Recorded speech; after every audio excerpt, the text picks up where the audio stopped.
Bismillahirrahmanirrahim. Assalamualaikum warahmatullahi wabarakatuh. Alhamdulillahirabbil alamin. Wassalatu wassalamu ala asyrofil anbiya'i wal mursalin wa ala alihi washabbihi ajmain. Amma ba'du. Hadirin jamaah Masjid Al-Ikhlas yang mudah-mudahan dirahmati Allah Subhanahu wa taala. Yang pertama dan paling utama, marilah kita panjatkan puja dan puji syukur atas kehadirat Allah Subhanahu wa taala yang telah memberikan nikmat panjang umur, nikmat sehat, dan nikmat iman Islam, sehingga kita masih dapat melakukan salah satu kewajiban kita, yaitu sholat isya berjamaah dan sholat tarawih dan witir secara berjamaah. Salawat serta salam semoga tercurah kepada baginda Nabi besar Muhammad SAW, kepada keluarganya yang mulia, kepada sahabatnya yang setia, dan para pengikutnya yang senantiasa istiqomah dalam sunnah-sunnahnya. Sebagaimana biasa, sebelum kita melaksanakan rangkaian ibadah sholat tarawih dan witir, perkenankan kami dari DKM Masjid Al-Ikhlas untuk menyampaikan beberapa maklumat. Maklumat yang pertama, yang bertindak sebagai imam sholat tarawih pada malam hari ini akan dipimpin oleh Ustadz Muhammad Yusuf Al-Hafiz. Penceramah pada malam hari ini akan disampaikan oleh Ustadz Mulki Hambali, SPDI, dengan tema Menjaga Rahasia. Selanjutnya, laporan keuangan.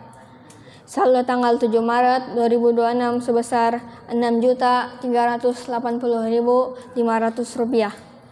Pemasukan tanggal 8 Maret 2026 sebesar Rp729.500.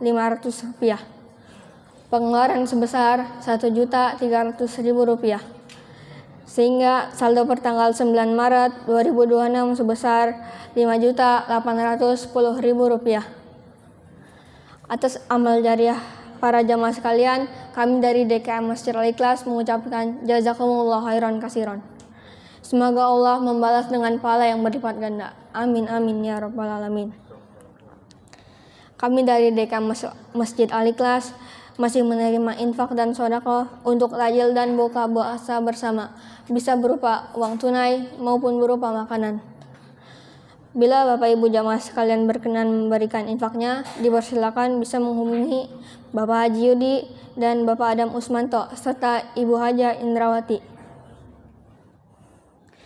DKM Masjid Al-Ikhlas mengadakan itikaf dan qiyamul lail pada pagi ini yang dimulai pada pukul 02.45 yang akan dipimpin oleh Ustadz Abdul Fattah Rahmatullah Al-Hafiz.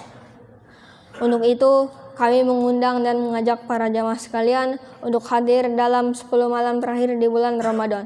Semoga Allah mempertemukan kita dengan Lailatul Qadar. Amin amin. Kesempatan terbatas kepada para dermawan yang ingin berdonasi untuk sahur bersama di Masjid Al-Ikhlas di 10 hari terakhir sebelum Ramadan tahun ini berlalu. Masjid ini menerima dan menyalurkan zakat, infak, dan sedekah. Bagi jamaah yang ingin menunaikan zakat fitrah dan zakat mal, bisa mendatangi loket yang telah kami sediakan. Untuk zakat fitrah beras sebanyak 3,5 liter atau 3 kilo, atau berupa uang sebesar Rp55.000 per jiwa. Himbauan. Diharapkan kepada para jamaah sekalian untuk menjaga dan memperhatikan kenyamanan dan ketertiban dalam pelaksanaan sholat tarawih dengan mematikan dan menonaktifkan suara dari ponsel, menjaga dan mengondisikan putra-putrinya bagi yang membawa anak-anak.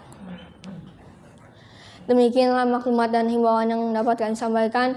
Kurang dan lebihnya kami mohon maaf. Wabillahi taufiq wal hidayah. Wassalamualaikum warahmatullahi wabarakatuh. Assalamualaikum warahmatullahi wabarakatuh. Innal hamdalillah nahmaduhu wa nasta'inuhu wa nastaghfiruh wa na'udzu billahi min syururi anfusina wa min sayyiati a'malina. May yahdihillahu fala mudilla lahu wa may yudlil fala hadiyalah.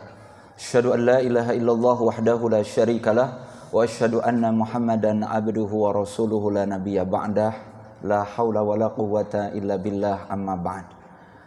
Jamaah sekalian, ibu-ibu dan bapak-bapak yang saya hormati, yang semoga kita semua dirahmati oleh Allah Subhanahu wa taala. Kepada Allah kita panjatkan pujian, semoga kita digolongkan menjadi hamba yang istiqomah dalam ketaatan, dan kita sampaikan salawat salam semoga tertuntun, terlimpah, tercurah untuk Nabi Yuna Al-Mustafa Muhammad sallallahu alaihi wasallam. Semoga kelak di yaumil qiyamah kita mendapatkan syafaatnya. Amin ya rabbal alamin.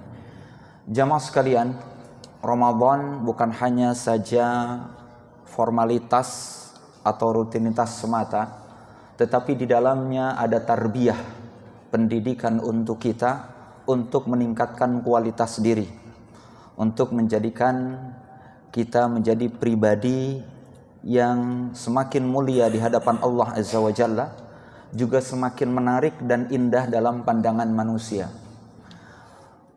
Di zaman ini banyak sekali kerusakan terjadi karena sebab lisan kita, karena sebab perkataan kita, atau seringkali kita menyampaikan sesuatu yang kita tahu. Mudah menyampaikan apa yang kita tahu, padahal tidak setiap apa yang kita tahu mesti disampaikan, diungkapkan, apalagi diumbar, diberitahukan. Maka kesempatan kali ini ada tema terkait dengan bagaimana menjaga rahasia. Dan ini relevansinya tentu dengan ibadah puasa, yang di mana ibadah puasa ini bukan hanya saja menahan lapar dan dahaga, tetapi juga menjaga keikhlasan kita. Bagaimana kita juga bisa beribadah dalam kesendirian, tetap beribadah walau dalam keadaan kesepian, dalam keadaan tersembunyi, tetap kita menjaga segala sesuatu yang membatalkan ibadah kita. Nah, lebih daripada itu, maka apa yang ada di dalam hidup kita hendaknya kita juga jaga. Bukan hanya karena sebab manusia, tapi karena mengharap ridha dari Allah Azza wa Jalla, dan juga menjaga kemaslahatan bersama. Karena seringkali kerusakan itu terjadi karena sebab mendengar sesuatu yang tidak elok, mendengar kabar sesuatu yang tidak pantas. Bermula dari orang yang, kalau anak muda sekarang tuh bilang ember. Tahu ember? Dia tempat menampung air tapi dia gampang bocor. Ya, rembes. Airnya tidak tertampung, keluar kemana-mana. Makanya ada orang yang sering banyak ngomong, banyak cakap, bahkan banyak menyampaikan sesuatu yang dia tahu, ya padahal itu tidak bermanfaat, bahkan mendatangkan mudarat. Kemudian biasanya disebut dengan ember. Ada satu kisah yang menarik. Satu ketika Nabi Shallallahu Alaihi Wasallam mendatangi istri-istri Nabi, termasuk di dalamnya ada putri beliau yang bernama Fatimah radhiyallahu anha. Sedang duduk, kemudian Nabi Shallallahu Alaihi Wasallam duduk di sampingnya Fatimah, kemudian membisikkan sesuatu, dibisikkan. Istri-istri Nabi termasuk Aisyah liatin, ngapain nih bisik-bisikan ya? Anak sama bapak nih, bisikin apa sih? Kurang lebih begitulah kalau bahasa kita. Tiba-tiba ketika dibisikkan di telinganya Fatimah, Fatimah menangis, bersedih. Nah, setelah itu kemudian dibisikkan dengan kali kedua di telinganya Fatimah. Tiba-tiba Fatimah tadinya menangis, kemudian tertawa riang bahagia. Aisyah ngelihat, kepo dong, kalau anak muda tuh pengen tahu dong, apa sih ini yang bisikin? Fatimah, tadi bisikin apa sih Nabi? Apa kata Fatimah? Kalau sesuatu itu disampaikan dengan bisikan, maka ini menjadi rahasia, dan saya tidak akan sampaikan. Begitu kata Fatimah. Lah kalau kita bilang mah, Aisyah nanya, emang tadi bisikin apa sih? Lah kalau kita mesti bilang, mau tahu aja apa mau tahu banget, mesti begitu. Ya, anak-anak muda kadang-kadang diplesetin. Ya, kemudian malah jadi guyonan. Lah kalau rahasia, kata Fatimah, mohon maaf karena ini dibisikin, jadi saya nggak akan sampaikan. Cukup saya aja yang tahu. Sampai kemudian tidak lama, pada tahun itu Nabi Shallallahu Alaihi Wasallam wafat. Dan setelah wafat, Aisyah radhiyallahu anha kembali datang kepada Fatimah dan bertanya, "Wahai Fatimah, aku dari dulu sudah berazam akan tetap bertanya kepadamu tentang apa sih yang dibisikkan oleh Nabi Shallallahu Alaihi Wasallam kepadamu." Ya, kala pertama dibisikkan kau menangis, kali kedua dibisikkan kemudian engkau tersenyum bahagia. Kalau di awal tadi Aisyah nggak mau ngasih tahu. Sekaligus ini pelajaran. Kalau yang namanya rahasia, orang ngomong bisik-bisik sama kita, ya jangan dikasih tahu. Itu menjadi rahasia. Jangan setiap apa yang kita tahu, ya gimana ya sebenarnya, ya ini rahasia sih. Tapi ya udahlah, saya kasih tahu aja sama situ doang. Rahasia ya, ini rahasia sebenarnya. Saya cuma kasih tahu sama situ doang. Omong. Pengen tahu dong. Ya jangan dong, ini kan rahasia. Tapi ya udah deh, karena sama situ aja. Ini sebenarnya rahasia, jangan bilang-bilang lagi ya. Ngomong. A ke B, B ke C, alan ke fulan, fulan ke alan, alan ke alana. Sampai kemudian ada yang disebut istilah rahasia umum. Akhirnya orang tahu. Dari satu mulut ke mulut, diam-diaman, padahal sama-sama tahu. Nih, dalam Islam rahasia bagian daripada amanah. Sehingga ketika Fatimah ditanya oleh Aisyah, apa sih yang dibisikkan Nabi? Mohon maaf, ini rahasia, enggak dikasih tahu. Tapi ketika Nabi SAW sudah wafat, Aisyah kembali bertanya, "Wahai Fatimah, saya tetap berazam, tetap ingin tahu apa yang dibisikkan oleh Nabi kepadamu. Yang dengan bisikan itu engkau menangis, kemudian bisikan yang kedua, kemudian engkau tersenyum bahagia." Apa kata Fatimah radhiyallahu anha? Karena Nabi SAW sudah wafat, maka sekarang saya akan kasih tahu rahasia itu. Apa yang dibisikkan oleh Nabi SAW kepada saya itu? Pertama, apa kata Fatimah? Kenapa saya menangis dengan bisikan pertama? Karena Nabi SAW sampaikan, "Wahai Fatimah, biasanya Jibril datang 1 kali dalam 1 tahun. Tetapi untuk tahun ini Jibril datang 2 kali dalam 1 tahun. Yang berarti menunjukkan ajalku sudah semakin dekat." Maka aku menangis, bersedih. Kemudian dibisikkan kedua kalinya, "Wahai Fatimah, maukah engkau menjadi penghulu dari para wanita yang ada di surga kelak?" Maka Fatimah menangis Fatimah tersenyum bahagia. Nah, ayuhal ikhwah, kenapa di awal tadi disebutkan Fatimah nggak mau ngasih tahu, tapi kemudian setelah Rasulullah SAW wafat, kemudian dikasih tahu? Hikmah dan pelajarannya untuk kita. Ayuhal ikhwah, ibu bapak sekalian, kalau konten isi dari rahasia itu berupa kebaikan, ada pelajaran yang bisa diambil, maka kita boleh membuka rahasia itu kalau si pemilik rahasia sudah wafat. Ini catatan ini. Ini pelajarannya. Kita boleh membuka rahasia si pemilik rahasia, ya, dengan catatan si pemilik rahasia sudah wafat, dan di dalam isi rahasia itu ada pelajaran, ada ibrah yang bisa diambil pelajarannya. Maka para ulama sebutkan ini hukumnya mubah, bahkan dianjurkan untuk dibuka. Nah, siapa di antara kita yang sekarang sedang memegang rahasia? Ada orang ya biasa bayarin rekening listrik masjid, jangan kasih tahu ya, jangan kasih tahu siapa-siapa. Ini rahasia. Yang tahu cuman mungkin beberapa orang aja, tolong jangan dikasih tahu. Selama ini pengurus mau bayar rekening masjid kok sudah terbayar terus, tidak ada tagihan terus, siapa yang bayar? Nah, kita tahu yang bayar itu si fulan, hamba Allah. Dan dia sudah amanah sama kita, jangan dikasih tahu siapa-siapa. Tolong jangan dikasih tahu siapa-siapa. Maka kita yang memegang rahasia itu pegang, jangan bilang-bilang. Jangan bilang-bilang. Satu waktu kemudian yang biasa bayarin rekening listrik masjid itu ternyata wafat. Kemudian kita mau kasih tahu, baru diperkenankan, diperbolehkan. Kenapa? Ada pelajaran, ada ibroh. Tuh ternyata yang selama ini bayarin rekening listrik masjid tuh si fulan yang kemarin tuh wafat. Mulianya dia ketika beribadah disembunyikan, ketika beribadah begitu ikhlasnya, sehingga dia tidak ingin ada riya. Nauzubillah, mungkin khawatir terkena ujub, khawatir kemudian dia merasa sombong angkuh, khawatir mendapatkan pujian, kemudian dia riya dan seterusnya. Maka dengan itu Kalau sudah wafat boleh disampaikan. Menarik ini. Jadi ada pelajarannya, ada ibrohnya, konten dari rahasia itu kita sampaikan. Boleh dengan catatan ada kebaikan yang bisa diambil pelajaran. Ini terkait dengan rahasia.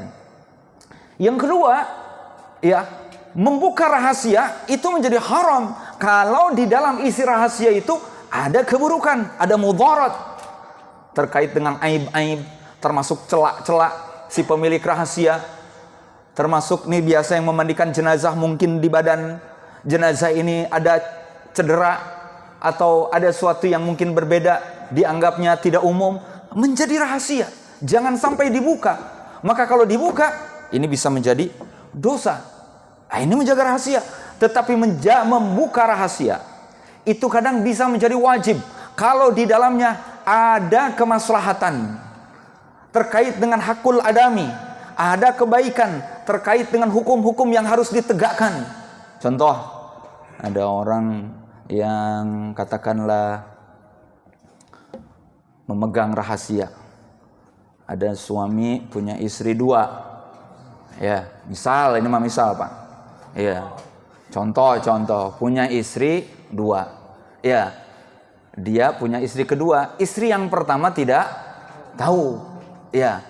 Si suami ini meninggal. Lah kita tahu kalau dia ini punya istri 2, tapi istri pertamanya tidak tahu. Wah, padahal pemilik harta ini, hartanya banyak. Ini lagi sesebut kan nih, si istri pertama kasih tahu apa enggak nih? Kalau ternyata suami yang dia tangisi sekarang itu ternyata punya istri kedua, kasih tahu apa jangan? Kasih tahu apa jangan nih, Pak?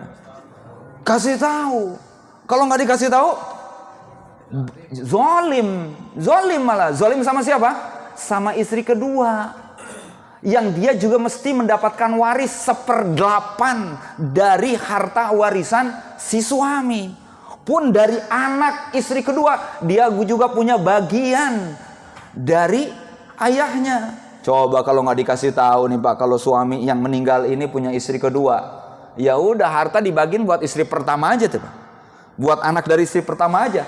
Padahal dia punya istri kedua, punya anak-anak dari istri kedua. Gak apa-apa, gak usah takut, sampein aja. Walaupun pahit, mohon maaf Bu, dengan berat hati. Walaupun ibu sekarang nangis, sedih, ditinggal sama suami.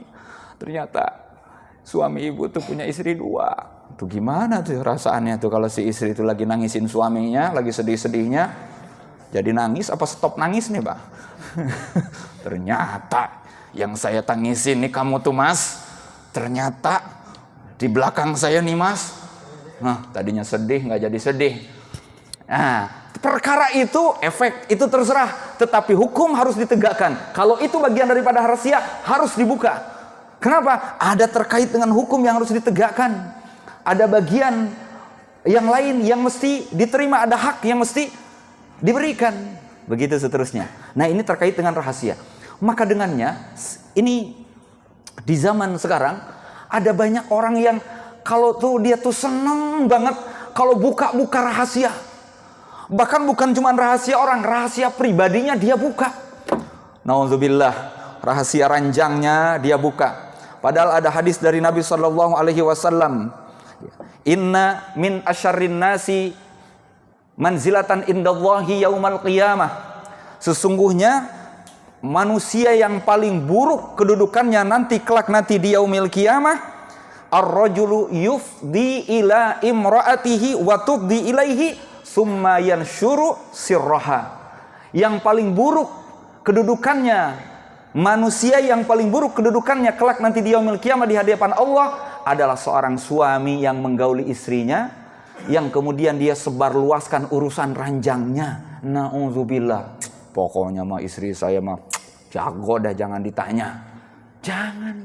Atau istri buka aib suami. Suami saya keren sih memang, tampan, jantan, kelihatannya gagah, tapi payah, loyo. Jangan, Pak, jangan.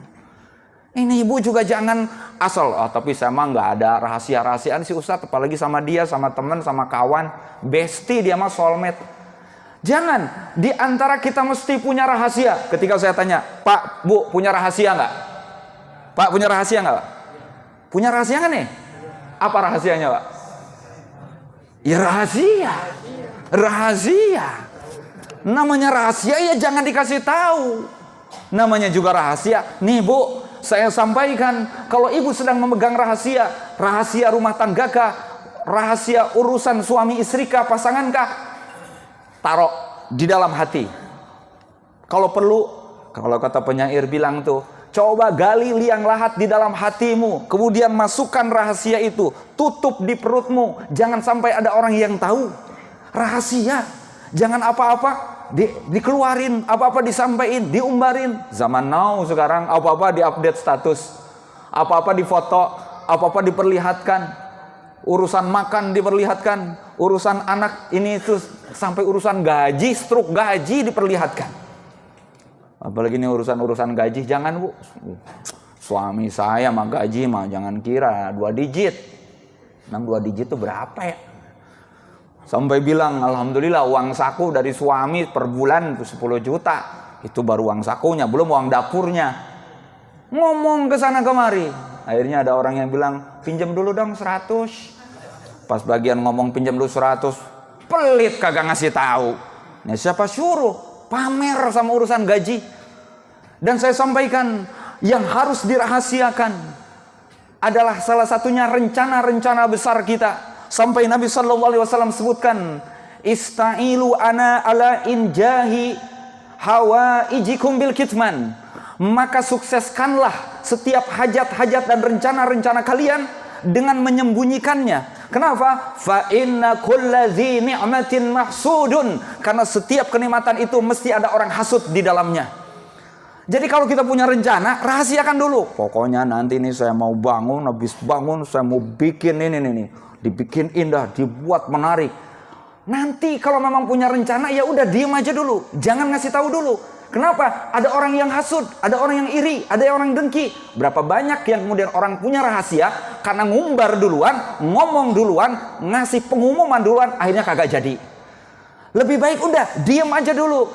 Tahu-tahu action, tahu-tahu jadi, tahu-tahu kerjakan. Nanti jangan ngomong dulu ke sana kemari. Ini penyakit kita nih sekarang ini. Banyak di antara kita yang belum apa-apa dulu ngomong duluan. Dan menariknya ngomong di hadapan orang yang hasud. Maka disitulah akhirnya berapa banyak karena sebab hasud. Akhirnya apa? Menutup jalan agar apa yang kita rencanakan akhirnya gagal. Kemudian ibu bapak sekalian, saya tutup dengan sebuah kisah juga. Dan ini kisah menarik dan sering disampaikan di tengah-tengah kita terkait saat Umar bin Khattab radhiyallahu an menawarkan putrinya yang bernama Hafsah yang statusnya saat itu janda. Ditawarkan kepada siapa? Ditawarkan kepada sahabat Utsman bin Affan. Wahai Utsman, mau nggak kau pinang tuh putri saya, statusnya janda, tuh Hafsah, wanita baik, wanita solehah, mau nggak? Utsman radhiyallahu an, beliau menjawab, nanti deh, tak pikir-pikir dulu. Coba ada orang yang nawarin anaknya, tapi jawabannya nanti dah, tak pikir-pikir dulu. Kecewa Umar. Ya udah, karena kecewa sama Utsman, akhirnya datang sama Abu Bakar. Wahai Abu Bakar, mau nggak kau nikahin putri saya, namanya Hafsah, tuh statusnya janda, mau nggak? Lebih parah lagi, Abu Bakar nggak ngasih jawaban sedikit pun, sepatah kata pun, malah berlalu, didiemin begitu aja. Umar lebih kesal lagi, lebih kecewa lagi sama Abu Bakar.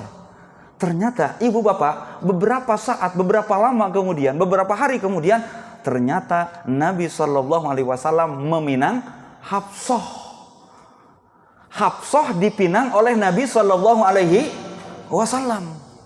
Datanglah Abu Bakar, Utsman kepada Umar. Ya, saya tahu. Wahai Umar, engkau kecewa kepada saya. Dan apa kata Umar? Saya kecewa kepada Utsman. Bahkan saya juga lebih kecewa kepada engkau. Tidak memberikan sepatah kata pun, tidak memberikan jawaban apapun. Ya, ternyata sekarang hikmahnya saya tahu. Dan apa kata Abu Bakar? Tidaklah saya diam, karena saya sudah tahu Nabi sudah menyebut-nyebut nama Hafsah.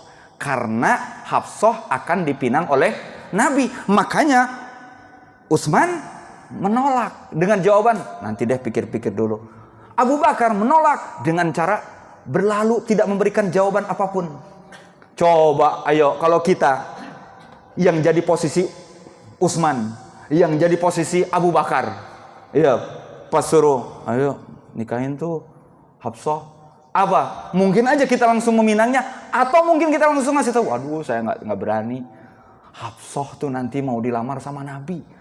Abu Bakar sudah tahu kalau Hafsah tuh akan dipinang oleh Nabi. Tapi pertanyaannya, apakah Abu Bakar ngasih tahu sama Umar? Tidak. Abu Bakar lebih baik diam, sekalipun saat itu dibenci, tidak disukai oleh Umar. Pelajarannya apa ibu bapak sekalian? Terkadang ada kalanya ketika kita menjaga rahasia mesti mengorbankan perasaan kita. Ada kalanya ketika kita harus diam dan tidak mengungkapkan apa yang kita tahu dan menjaga rahasia yang kita tahu itu, dan kita diamkan, kemudian kita tidak ungkapkan, ada kalanya kita dibenci oleh orang. Ini menunjukkan bahwa menjaga rahasia ini juga bagian daripada ibadah, dan ini masuk bagian daripada kategori ayat wa aufu bil ahdi innal ahda kana mas'ula. Maka peganglah janji erat-erat, tepatilah janji erat-erat, karena janji itu akan dimintai pertanggungjawaban. Maka memegang rahasia itu bagian daripada janji. Maka kalau sudah dipegang rahasia itu, terpegang erat-erat, sekalipun orang nggak suka sama kita, sekalipun mungkin orang marah sama kita, biarin. Abu Bakar walaupun ternyata tidak disukai oleh Umar awalnya, biarin aja. Kalau bahasa kitanya, kalau kata Abu Bakar, nanti juga tahu sendiri, biarin aja. Artinya apa? Tidak setiap orang itu tahu lewat lisan kita. Biar nanti orang itu tahu dengan caranya sendiri, lewat lisan orang atau dengan cara yang lain. Gak mesti lewat lisan kita. Nah kalau kita kan gatel banget tuh Pak. Kalau kita tuh pengen orang itu tahu lewat lisan kita. Seneng kalau kita tuh jadi informan. Seneng kalau kita yang memberikan informasi sama orang. Nah ini catatannya. Maka hendaknya ibu bapak sekalian, lihat Abu Bakar, biarin aja. Saya cukup tahu Nabi SAW nanti juga datang sama Umar. Nanti juga tahu sendiri, biarin. Sekarang kesel-kesel sama saya, Umar kesel kecewa sama saya, biarin. Nanti juga tahu sendiri. Dan alhasil kemudian, disinilah hikmahnya. Utsman, Abu Bakar memberikan pelajaran kepada kita. Ingat, tidak setiap orang itu mesti tahu lewat lisan kita. Jaga rahasia itu. Nah, ibu bapak sekalian, momentum Ramadan lebih daripada itu semua. Memegang rahasia, menjaga rahasia, menerapkan dalam kehidupan sehari-hari, bermuamalah dengan sesama. Dan yang paling penting, rahasiakan amal ibadahmu, rahasiakan amal-amal ketaatanmu. Dan itu diberikan dalam tarbiyah puasa, tarbiyah Ramadan. Kalau kita bisa menyembunyikan amal-amal itu, maka itu lebih baik. Jangan sampai diumbar di hadapan orang.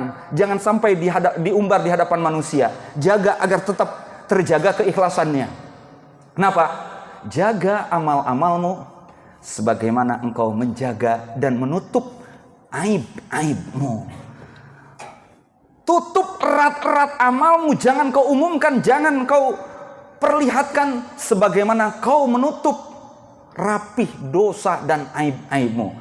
Semoga kita semuanya menjadi hamba orang yang bisa menjaga rahasia apapun itu terkait kemaslahatan pergaulan bersama manusia, terutama juga menjaga rahasia kebaikan-kebaikan kita. Biar saya dan Allah yang tahu. Tak semua orang mesti tahu tentang saya, tentang kebiasaan saya, apalagi terkait dengan ketaatan-ketaatan saya. Orang gak mesti tahu kalau saya yang menyumbang masjid. Tak mesti tahu kalau saya ini ahli tahajud. Tak setiap orang mesti tahu kalau saya ini ahli duha. Tidak semua orang mesti tahu kalau kita ini baik kepada sesama dan peduli kepada du'afa.